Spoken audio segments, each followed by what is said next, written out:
sun. Yeah. Looking around, it's been slightly wet. We might have some hail, we might have some strong winds, maybe a little bit of lightning coming in later. Can you give us a few advices on how we communicate with the audience to prepare them for this? Of course, Morten.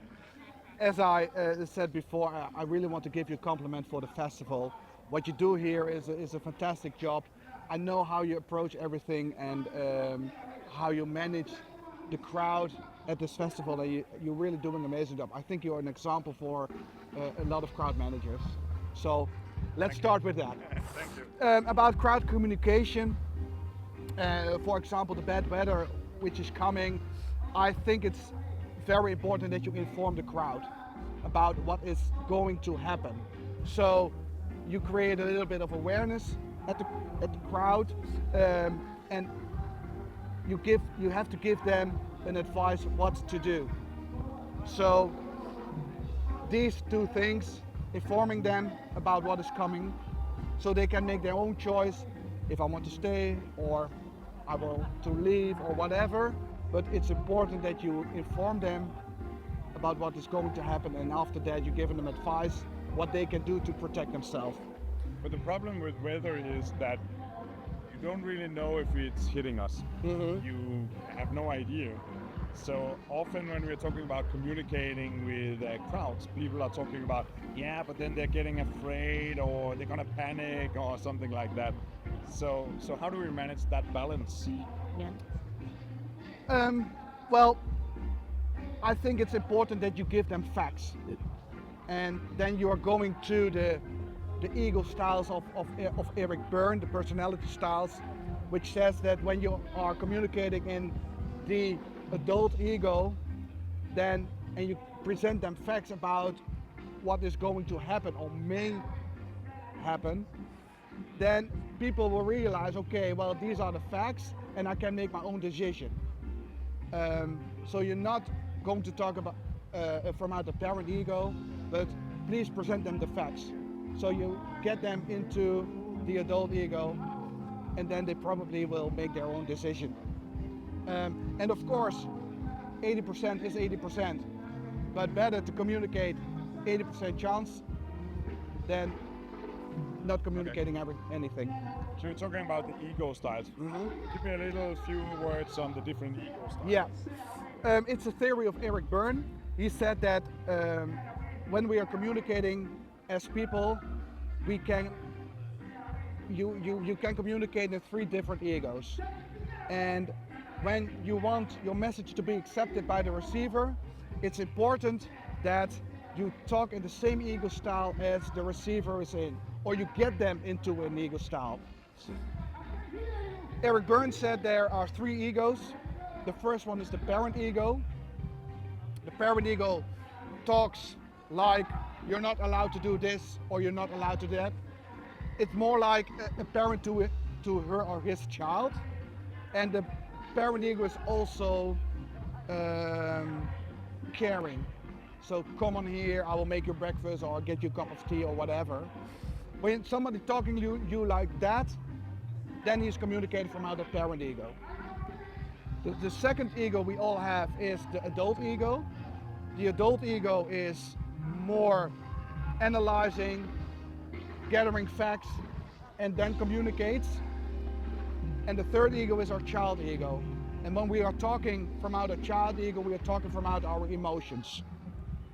So, and that's one of the most important things in communicating with your audience.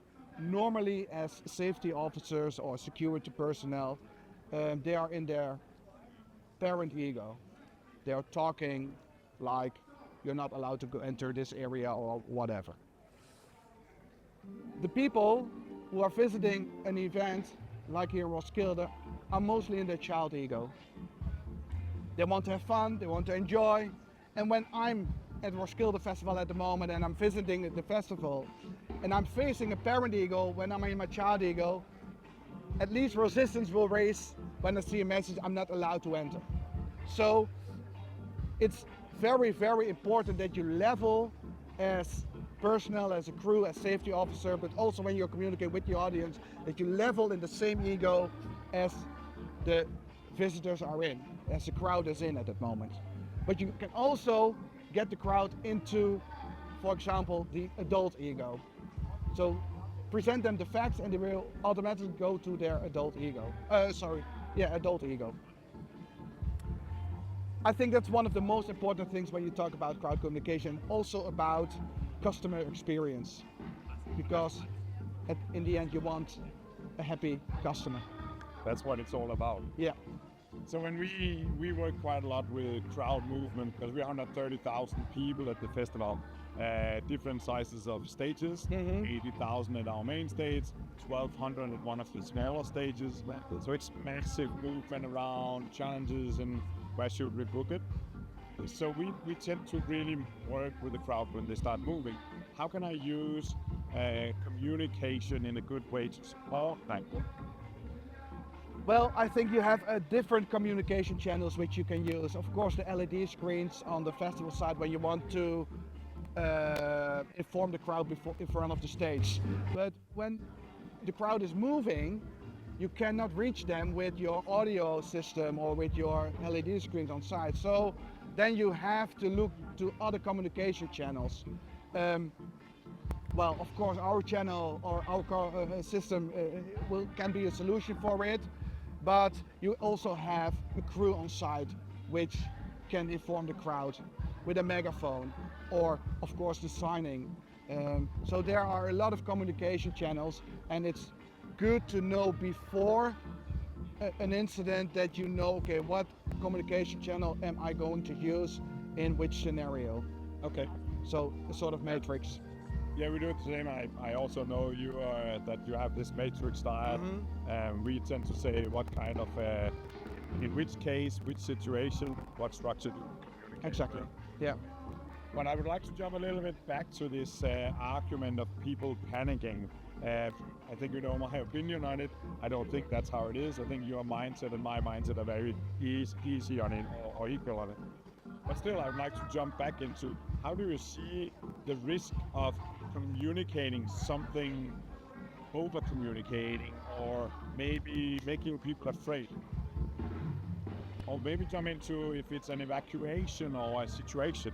Do we still just communicate whatever we want, or? Yeah, of course you can say there going on, and people are looking for exits. Then you are communicating exit over there. But